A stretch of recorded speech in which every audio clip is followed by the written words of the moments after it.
Naglilibag! Ayan o, naglilibag siya, kalurkin. Pambansang tinupik, Sir Lawrence ang galing. Basta honest, review sa'yo ay sasabihin. Pambansang tinupik, sa kanya ang hihiling. Basta produktong salit, lahat ay bibiin. Okay, tatry na nga po natin ngayon etong V-Line Skincare na Sunshade ni Miss V. Cortez. Okay, bagong-bago ito mga kamoka. First impression natin. Kalahati nga po ng aking face, lalagyan nga po natin ng aking moisturizer. Ito yung favorite natin na moisturizer from I White Korea. Usually naman talaga mga kamoka, no, nagmo-moisturize talaga tayo ng ating skin. Last step na nga lang talaga itong ating mga sunscreen mga kamuka. On the other hand naman, itong kalahati ng aking face ay hindi ko siya lalagyan. Ito na siya agad. Para makikita po talaga natin yung difference. Okay, saan nyo ba gustong mag-start? Dito sa may moisturizer or dito sa wala? Hindi na nga rin po natin ito ika-cut. So, one finger method nga po tayo. Magsimula po tayo dito sa aking left side na nilagyan nga po natin nitong moisturizer. Okay. Okay, wala po itong cut-cut mga kamuka. Bakit ganito siya, in fairness? Wait lang ha, ilalapit ako sa inyo ng konti. Bakit ganito siya? Parang hindi siya nagbe-blend. Parang kumakalat lang siya sa kamay ko, in fairness dito ah. Parang hindi siya kumakapit sa skin ko, nakakaloka. Parang siya kumakalat lang. Pero dyan sa screen yun, di ba? Ayan o. Di ba siya daw nakikita. Pero, ayan siya o. Kumakalat-kalat siya mga kamuka. Hindi siya equal na ano ha. Medyo may kahirapan to ha. May ka-strugglean ha. Oh! Bakit siya parang Bakit siya parang naglilivag-livarg? Medyo may pagkalivag-livarg siya. Okay naman yung scent niya. Amoy coconut. Uy, may pagka-coconut. Favorite ko yung mga amoy ng coconut. Ha! Naglilibag! Ayan o, naglilibag siya. Kalurkin. Okay, mga kamuka. So, kapag nilagyan mo siya, naglalagay naman talaga ako ng moisturizer eh. Dito naman nga po sa kabilang side ng face natin, wala po tayong nilagay dito. Kaso nga lang, mga kamuka, hindi talaga ako pumapayag na walang nilalagay na ano eh, na moisturizer.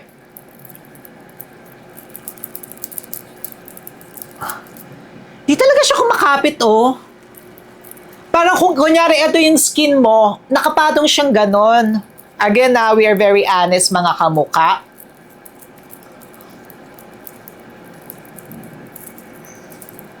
Medyo struggle is real, ah. Medyo struggle is real. Eto, mga kamukha. Nakakaloka, oh. Wait nga lang tayo dito, ha? Ay! Naglilivag-livag din. Wait lang. Ba't ganito to, Miss V? I think there's something wrong with the batch. Kasi kapag pinapanood ko naman si Miss V, or dun sa isang video niya, parang okay naman. Pero ito, naglilivag-livarg. Ha? Ayan o, naglilivag-livarg. My gosh. Oh. Para akong nag-scrub sa face. Nakakaloka. What's happening in this world? Charis. Pero alam niyo, after a few minutes, kari-kari naman siya sa face. Kaso nga lang, may kalibagang talagang nagagana. So, kailangan yung muna siyang ganyan-ganyan and everything. Hindi siya yung parang ang bilis-bilis, kahit wala kang salamin, tapos on the go siya. Pero ito, kari naman siya. Oh, ayan oh. May glow naman siya after, tapos hindi siya nakaka-hide ng mga imperfections natin mga kamukha. Pero nakaka-even out naman siya ng skin tone. Ayan oh. Kaso nga lang, ang problem ko talaga, para kang nagsascrub muna. Sa akin lang yun kahit lagyan ko ng moisturizer, hindi ko nilagyan ng moisturizer, para kang naglilihag, lihad. Parang ang nagliha ng face mo. Pero after that naman, maganda naman siya mga kamukha. Pero hindi pa rin ako makakaalis ng ganito lang. Sa bahay, pwede siya. Pero medyo okay naman siya. Okay naman yung feeling niya, hindi siya oily ng konti, pero parang after few minutes to mga kamukha, balikan ko nga kayo kung mag-oil up ako dito. Oh yes, after few minutes nga natin mga kamukha, ayan oil is real na siya. Nag-oil up siya, yung T-zone area ko nag-oil up. Ayan kita, ito nga rin nag-oil siya mga kamukha. Oil yan So kailangan to na lagyan ng powder pa. Okay. Is there something wrong sa mga batch, Miss V? Baka may something wrong sa batch, nung nag-mass production na kayo, mass produce na kayo. Hindi ko alam parang may something wrong with this one. Okay pa naman sana siya kasi may mga ingredients nga rin po ito, mga kamukha na maganda para sa ating skin, para ma-hydrate, like meron nga po itong aloe vera, tapos meron nga rin po itong mga magaganda na active ingredients, mga extract, mga flower extract, may niacinamide, may marine collagen nga rin po, may alpha-arbutin nga rin po ito, na maganda nga po para sa ating skin. Pero after naman, maganda naman siya mga kamukha, pero during the process, hindi siya yung parang pag mabilisan tapos medyo nakaka-oily siya ng skin. Wala naman siyang white cast mga kamukha dito sa ating skin. Tapos ang kagandahan niya pa, broad spectrum na nga rin po ito for UVA and then UVB, para nga po yan sa aging, sa kaloob-looban ng ating skin, and para hindi tayo magka-cancer, para hindi nga rin po masira ang skin barrier po natin, water resistant na nga rin po siya, kaso nga lang, may struggle sa application niya. Okay, nilaban ko talaga ito mga kamukha. Update tayo. In fairness, maganda naman siya. Yung itsura niya, once na kapag nag-set na siya, once na ma-blend yun siya ng maayos, malambot naman siya sa face mga kamukha. To be fair, yun yung aking masasabi na good point niya. Tapos parang na-minimize niya yung itsura ng mga pores ko. Kaso nga lang talaga mga kamukha, dahil mainit nga rin po ngayon, may mga nagsiset. Ayan, nagsiset sila dito. Ayan, kailangan ko pang ganunin ulit. Medyo bastos yun. Kailangan ko pang ganunin ulit. Tapos, ang oily talaga ng skin ko mga kamukha. Nakakailan na nga po tayo na blotting paper ulit. Oily talaga siya Pero ang kagandahan niya talaga, nakaka-minimize siya ng pores. In fairness, yun lang yung nakalagay sa skin ko mga kamukha. Ang ganda niya. In fairness, maganda naman siya. Kaso nga lang, hindi ko talaga alam. Parang may something lang talaga na nagkamali with the formulation. Pero maganda naman siya kapag naayos talaga. In fairness naman siya. Ayan May dimethicone ba to? Kasi feeling ko may dimethicone to kasi nag-smooth siya. Maganda rin ito pang makeup base mga kamukha. Feeling ko may dimethicone to. Pero okay siya nakaka-minimize ng pores. Pero yun nga lang talaga, medyo hati ako dito talaga. Itatry ko na naman mga kamukha para talaga makita natin. Go, go, go. One finger method nga po tayo sa half ng face kasi dapat 2 fingers para sa entire face. Ayan nga po siya mga kamukha. Ayan yan na naman siya.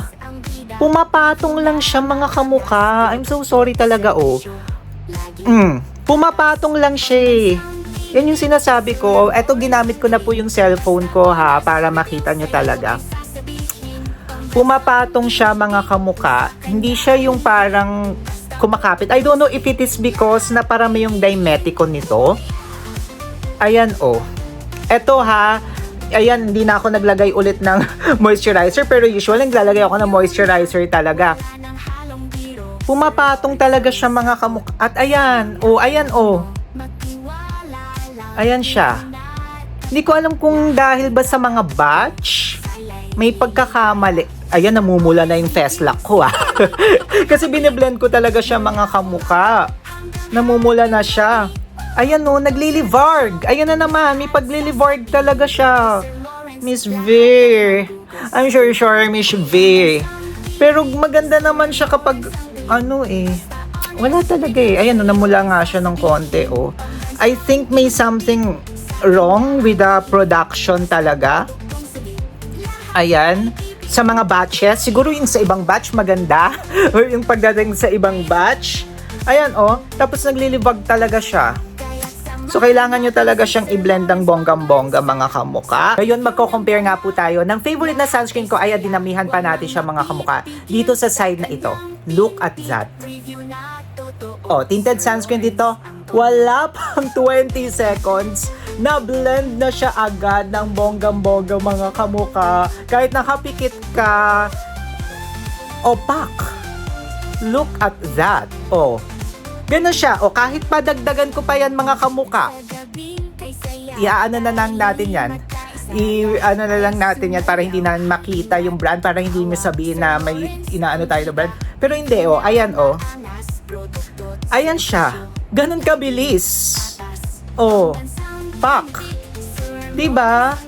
Tapos ito nga parang wala pa siya mga kamuka o. Yun lang yung napansin natin. Oh, wala tayong kahirap-hirap dyan and everything. Yun lang. For the packaging naman niya mga kamuka, ayan, na ganito na siya after ilang days niya. Kaya, medyo improved din dapat sa packaging. Ayan po siya. I think because of the oil na nandito rin sa loob, kapag nahawakan nyo siya, ayan o, sticky. Sticky siya, kaya nagkakaganyan-ganyan, nabubura yung pinaka-print niya. Wala siguro tong lamination. May parang wala nga siyang lamination mga kamuka. So, ayan naman yung napansin natin about sa kanyang packaging at ito po yung naging update po natin. Aalis nga po tayo today and gusto ko talagang gawaan ito ng paraan si Sunshade.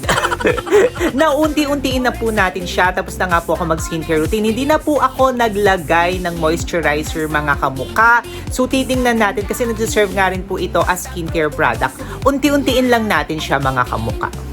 So tatry natin siya talaga.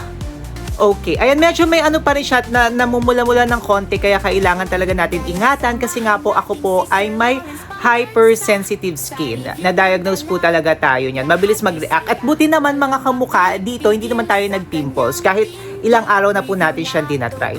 Okay. Ayan. Kapag unti-unti naman siya mga kamuka, no, medyo okay naman siya. Basta unti-untiin nyo lang siya mga kamuka. So, yan, apply tayo dito. Uunti-untiin na lang natin siya, wag na masyadong marami. Okay. Ayan, oh.